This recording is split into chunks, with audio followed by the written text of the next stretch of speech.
Our main story tonight concerns police chases. They're famously a staple of action movies and cop shows, a time filler on local news, and also the subject of a series of late 90s TV specials, VHS tapes, and a spin-off show hosted by former Sheriff John Burnell, a man with a flair for the dramatic. Some crooks think a motorcycle is the ultimate escape vehicle. But when it comes to winning pursuits, any cop will tell you it's not what you drive. It's how you drive. When an angry driver takes his personal problems on the road, it's called road rage. It can turn a normal person into a violent criminal. Drunks don't know when to stop drinking, and drunk drivers don't know when to stop driving. The weather can be the deciding factor in a pursuit. When it's good, we take it for granted. But when it's bad, it could mean disaster. So buckle up. In the next hour, you'll see some of the most terrifying moments police cameras have ever captured. So buckle up, because the chase is on. So buckle up. This is your first-class ticket to high-speed action, and you're in the driver's seat. But hold on, you're not even in the driver's seat. You haven't been the whole time. Still, say what you will about John Burnell, like that he delivers lines with the subtlety of a community theatre actor's understudy while dressed like the star of a Cialis commercial. He is right to imply that police chases can be dangerous, and for a long time, we didn't know exactly how dangerous because the federal government doesn't reliably track deaths from them. But when the San Francisco Chronicle recently compiled their own database, they found over a 6-year period, more than 3,300 people died nationwide in police pursuits. That's an average of nearly 2 a day. On top of which, a majority of those killed weren't even the fleeing drivers, with over 500 of the victims innocent bystanders. All of which is probably why a DOJ report once called high-speed chases possibly the most dangerous of all ordinary police activities, with a former sheriff describing them as like firing a 4,000-pound bullet down the street, a visual that I'm pretty sure just gave Wayne Lapierre a life-threatening boner. And the thing is, even when chases don't end tragically, they can still do a ton of damage, as this man experienced last year. A car being chased by West Memphis police hit this man's home in South Memphis on Halloween. Why would y'all come over here chasing somebody, and then he hits an innocent bystander's house? I'm the off because I feel like they did not go through protocol, and they need to keep that over there. Yeah, he's completely right there, because you expect to see certain things in a front yard on Halloween. Pumpkins, fake cobwebs, one of those towering skeleton decorations that looks like Jacob Elordi got electrocuted, but not a car wreck caused by a police chase. And while fleeing drivers are usually depicted in movies and TV shows as violent criminals, in real life, that is rarely the case. Researchers found roughly 90% of pursuits are initiated because of traffic violations.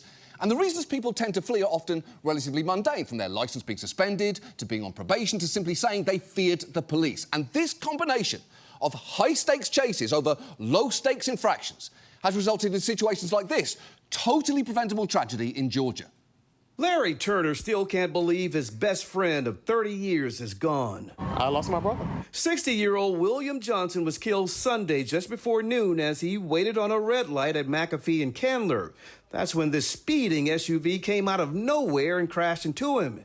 Turner was floored when he learned a Georgia State trooper was chasing the driver of the SUV for a seatbelt violation. It's just not worth losing a life or even being injured. It's just not worth it. Over a seatbelt? Exactly, because that is absurd. The whole point of a seatbelt law was to keep people safe on the road, so it's more than a little counterproductive to then enforce it by turning the road into a fucking NASCAR track. And that is not a one-off. Of the fatal chases the Chronicle was able to review in depth, over 1,500 people died in pursuits initiated over traffic infractions, non-violent crimes, or indeed no crime at all. In fact, people have died in chases that started with attempted police stops for things as petty as having tinted windows or a broken taillight, which is just ridiculous because someone who hasn't gotten around to fixing their taillight doesn't deserve to be dangerously chased by the police. What they deserve is an ADHD diagnosis. In fact, if anyone with a broken taillight is watching this show right now, I have an important message for you. You have clothes in the dryer, they've been in there for days, get them out. So, Given all of that, tonight let's talk about police chases, why they happen and why the risks involved can massively outweigh the benefits. And let's start with the fact that police have been chasing cars basically since they were first invented. One of the first reported chases was in St. Louis in 1906 when a driver was pursued by what were delightfully known as skidoodle cops. Chases soon became prevalent across the country but started getting a lot more attention in the 90s, in large part thanks to this. Pursuits really became a thing with OJ. Simpson is in the driver's seat. We've received a report of a gun in the car. They predated OJ, but that kind of elevated the pursuit to something much larger. All I did was love Nicole. All I did was love her. That was the one that made everyone realize, wow, this is like this incredible spectator sport. Yeah, the OJ chase was one of those jaw-dropping moments in the history of TV, right up there with the moon landing, Nixon's resignation, and that time the Today Show anchors tried to dress up as the characters from the Peanuts comics and ended up looking like something from your darkest nightmares. The OJ chase attracted around 95 million viewers, ushering in a new era of police chases becoming entertainment. For a while, one officer in California even ran a paid service that alerted subscribers when a live pursuit was on TV. And people still love watching them. In 2023, Pluto TV launched a 24-hour chase channel, which sounds about right, doesn't it? The sentence, Pluto TV launched a 24-hour police chase channel, is the exact type of depressingly accurate nonsense sentence that just permeates our world right now. You know, like the Hawk Tour girl was in the pilot of Chad Powers on Hulu, or Jimmy Fallon and Malala did Bees in the Trap on TikTok. If you'd said those words to me 20 years ago, I'd have thought I was having a stroke. And sometimes even the participants in a chase seem to realise that they're part of a media event. Last year, there was a crazy pursuit. These guys were doing donuts on Hollywood Boulevard. Whoa. Oh, wow. They're trying to have a good time right now. What? And then they ended up going by restaurants where people were watching it in a bar, and people would run out on the sidewalk and, you know, cheer them on as they were going. And a TMZ tour bus tried to stop them on the freeway. Oh, are they gonna stop it? Whoa! Yes! And one of the guys threw a sandwich at the TMZ bus. How's this for an only in LA moment? It doesn't get more Hollywood than that. OK, first, regarding the donuts, hell yeah. And two, I would say that's the most fucked up thing TMZ has ever done. But remember, it did publish the headline, Jerry Sandusky feasting on wieners behind bars, so let's call it a close second. But obviously, chases don't just take place in LA, they happen all over the country. And that brings us to an important point, which is that depending on where you live, the policies governing them can vary widely. There are no mandated national standards, so in general, the nearly 18,000 law enforcement agencies across the US set their own chase policies. Now, some only allow officers to pursue suspects for serious crimes. For instance, one department in Minnesota even created this helpful acronym. SHARK helps officers determine when to pursue. The acronym details the crimes where officers can continue chasing a fleeing car if they know the person driving it is wanted for sexual assault with a weapon, homicide, assault in the first or second degree, aggravated robbery, or kidnapping. Yeah, that's a pretty good acronym, isn't it? And how excited were they when they realised they could write aggravated robbery as robbery aggravated only? Just hours of people trying to make Shaq work before one genius changed everything. But other departments give officers more leeway to chase people for non-violent offences like stolen cars and drug-related crime, while others give even broader discretion. The Georgia State Patrol, for instance, doesn't restrict pursuits at any speed, under any weather or traffic conditions, or for any charge, which probably explains why people died in Georgia more often as a result of police pursuits than in any other state. And in many places, police are allowed to make chases even riskier by conducting what's known as a pit manoeuvre, or precision immobilisation technique.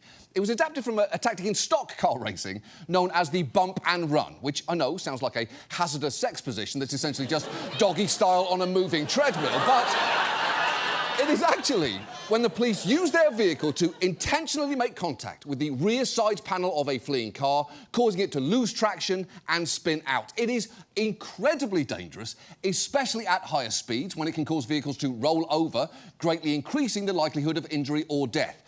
Which is what makes it so incredible that some police departments have put out videos of their officers excitedly talking about how fun it is to train on the procedure.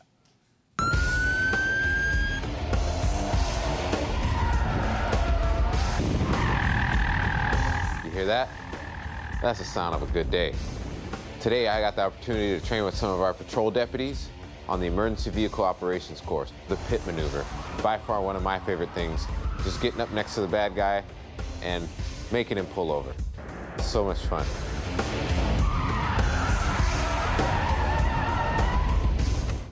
Cool. And look, to be fair, calling spinning a car out so much fun does make total sense if what you are doing is playing Mario Kart. But in real life, it is worth remembering there's going to be an actual person in that bad guy's car and not a cartoon sex criminal. But while pit manoeuvres are sometimes presented as a way to safely bring a pursuit to an end, reporters have found that since 2017, at least 87 people across the country have been killed by them, including 37 people who were passengers or bystanders and 7 children. And that is likely an undercount. And yet, some departments seem to pit cars at the slightest provocation. Take this investigation into the practice in Arkansas. In the past 4 years, state police attempted to or pitted drivers at least 306 times. Almost half of those were last year. Records show many started as minor traffic violations. That's what happened here when Senior Corporal Rodney Dunn said he clocked a driver speeding. His dashcam video shows the SUV slowed down and flashed hazards. He followed for 3 minutes, then pitted the SUV, which caused it to spin into a concrete barrier and flip. The video kept rolling as the driver, who was pregnant, explained why she didn't stop. I just didn't feel like the shoulder was big enough with the wall. What happens when people don't stop for us. You wreck us? We hit the vehicle. It's true, the officer pitted her car while she was looking for a safe place to pull over. And how does that keep anyone safe? When they were trying to save Balloon Boy, they didn't shoot him out of the sky, did they? Now, did they consider it? Almost definitely. No way was it never on the table, but they didn't. And the end, it didn't matter because the boy was never in the balloon. History should have ended there.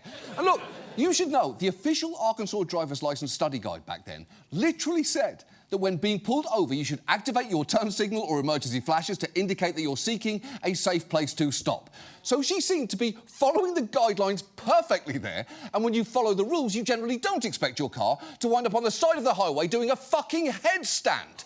The point is, the dangers you can face from police chases depend heavily on where you are, but they can also depend on who you are, because unsurprisingly, some are more at risk than others. While black people account for roughly 1/8 of the US population, they make up more than 1/3 of fatalities caused by police pursuits and account for upwards of 1/4 of the bystanders killed as a result of them. And this is for many reasons, from fear of police to racial profiling to the problematic level of traffic enforcement in black neighbourhoods. That's actually something that we discussed in our episode on traffic stops, an episode that ended, and this is true, like this, and you are just going to have to trust me that it made sense at the time. And frustratingly, we've known about this for a while. The problems with police chases have been discussed extensively over the years. Experts say that, as in so many areas of policing, policies around chases are subject to a pendulum effect, moving in one direction or the other, depending on public opinion, police leadership, or politics. In Milwaukee, for instance, after the deaths of 4 innocent bystanders from police vehicle pursuits, they adopted a new policy in 2009, basically limiting police to only chasing in the event of a violent felony. But over the years, for a variety of reasons, those rules got loosened. First, to allow officers to pursue carjacked vehicles, then to allow pursuits in reckless driving cases or when a car was linked to drug dealing. And in that time, the city saw a 20-fold surge of police chases. And unsurprisingly, as the number of pursuits increased, the number of injuries and deaths did as well. And of course they did. If you have more of one, you're going to have more of the other. It's like how, when the number of Ryan Murphy shows increased, so did the number of Sarah Paulson wigs. It's basic cause and effect. And while cops often argue that restricting chases means more people will flee them and that crime will increase, experts have called that a myth, saying research suggests that if police did not chase offenders, there would be no significant increase in the number of suspects who flee, and pointing out that agencies with more restrictive pursuit policies do not have higher crime rates. And it is worth remembering that, especially when it comes to minor traffic offences, cops do have other tools at their disposal to bring someone to justice. Just watch as a reporter asked a criminal justice professor, a former cop, by the way, to explain why it might be okay to let someone drive away. There are some who will argue that it is law enforcement's job to enforce the law, full stop. So when somebody flees from a traffic stop, they are violating the law, and it's the duty of that law enforcement officer to pursue, and to pursue until that pursuit is terminated. What do you say to those folks? I call BS. We have camera networks all over the city. We have license plate readers all over. Once you know the identity of this person, turn this over to the investigators. Yeah, you don't always need to chase someone, especially when the police have an absolute mountain of surveillance tech at their disposal, which is, spoiler alert, a future story we've got planned for this show. We've actually got a bunch of fun stories in the pipeline for you. Police surveillance tech, Trump versus the Sun, and graves. What they are, why they're not what you think, and what the government can do to stop all the sex on top of them. And look, I do get that police can be infuriated seeing someone drive away. It is what's simmering just beneath the surface of this indignant John Burnell walk and talk in one of his many police chase specials. Part of the insanity of any pursuit is a seeming contradiction of responsibility. An officer is expected to be responsible for himself, his motor vehicle, innocent motorists, bystanders, and even the suspect. At the same time, he's expected to catch up to a maniac on wheels who's driving like a bat out of hell. OK, first, keeping all those people safe is quite literally a police officer's job. Let's not complain about doing the bare minimum here. But second, it is so hard to take anything that man says seriously, because I'm always expecting him to motion to his right and start selling portable rotisserie cookers. And the thing is, as this professor who has studied chases for decades points out, it's not unreasonable to expect the police to be the more responsible party. Police are trained and are there to deal with people who aren't making good decisions, can't make good decisions. And there's got to be an adult in the room, and it's not the person fleeing. Yeah, weird zoom into his face aside there.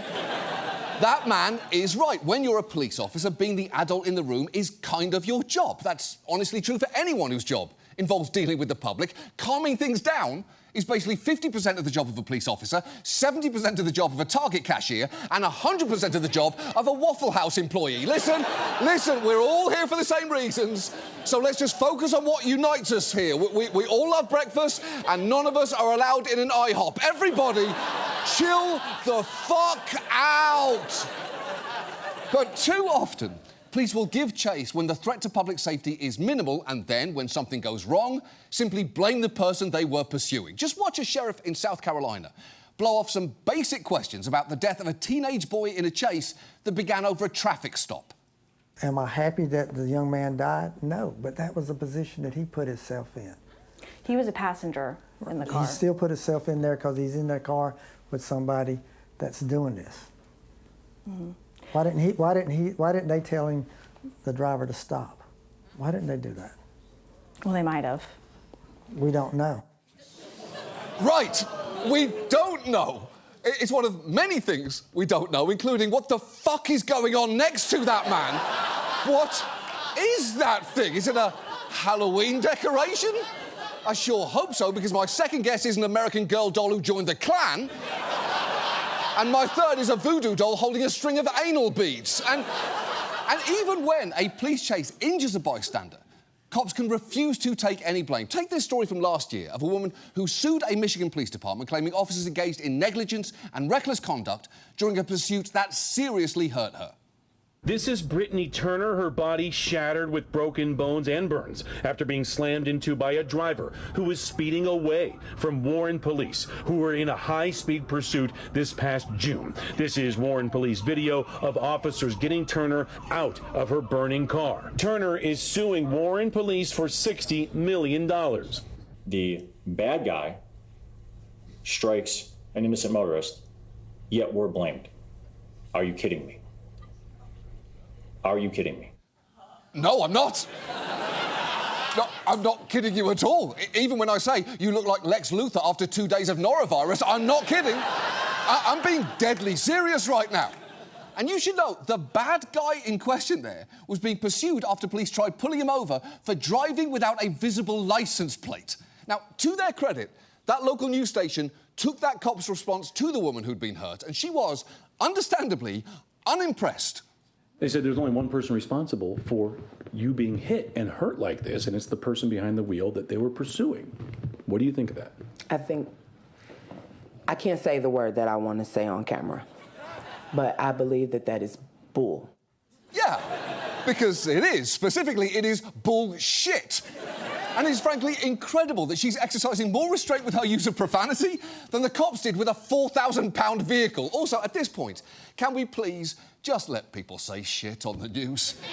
Whose innocence are we protecting anymore? I tried to play Halo last week because I'm thinking about getting into hobbies, and as soon as I logged on, a 10-year-old called me a cunt. The linguistic battle for decency has been lost. And look, I am not saying fleeing drivers are never at fault. Of course they are. But law enforcement needs to be focusing on minimising the risks of dangerous situations instead of exacerbating them. And unfortunately, even when officers flout policy and people die, they often avoid both criminal charges and internal discipline. But that probably shouldn't be surprising, given all the barriers to police accountability. Many states have legal protections that make it very difficult to hold officers and agencies liable for chase-related injuries. In fact, that woman you just saw had her case dismissed because current Michigan law requires that unless the police car itself crashed into her, the police bear no liability. A decision that she is now appealing. And that is just the beginning here, because, as we've discussed before, cops are also protected by what's called the qualified immunity doctrine. Thanks to that, the Supreme Court hasn't sided with any victim of a fatal police chase, even an innocent bystander, since it created qualified immunity. While at the same time, it's been steadily building up a body of case law that makes it even harder for families to sue. And even in one incredibly rare instance, where cops were held criminally accountable for a death resulting from a chase, when a jury convicted 2 DC cops for their roles in a deadly chase of a man on a moped and a subsequent cover-up, Donald Trump pardoned them as one of his first acts in office, which in a different world, a better, kinder world, one worth saving, might have been a scandal. And I should say, even some law enforcement officers will tell you, chases, as they are currently practiced, are just a recipe for needless death. Last year, of our pursuits, 40% ended in a crash. So the numbers are just there, and then, eventually, if you're just chasing everyone just to chase everyone, people are going to get killed. Exactly. And it's honestly refreshing to hear someone in law enforcement state the obvious here, instead of acting like society will fall apart if cops in Massapequa don't get to Tokyo Drift. So, what can we do? Well, I would argue there are some simple steps that we could take. First, there should be national standards for how and when police can initiate a chase, like only allowing officers to conduct pursuits when a violent crime has been committed and the suspect poses an imminent threat to commit another one. As experts have explained, if an officer can apprehend a traffic law violator or a criminal offender through safer methods, then they should do so. On top of that, cities and states could pass laws that let individuals sue government officials and prohibit qualified immunity as a defence in state court. But something has to be done here, because the police's commitment to public safety shouldn't effectively end once they turn their sirens and lights on. And if a chase truly is like firing a 4,000-pound bullet, perhaps cars in this context should be treated as weapons, tools to be handled carefully and not deployed in every single scenario. Because despite what too many cops say and what TV and films have conditioned us to believe, the idea that high-speed pursuits are the only way to ensure public safety is, to borrow a word that this woman would not allow herself to say, absolute bullshit.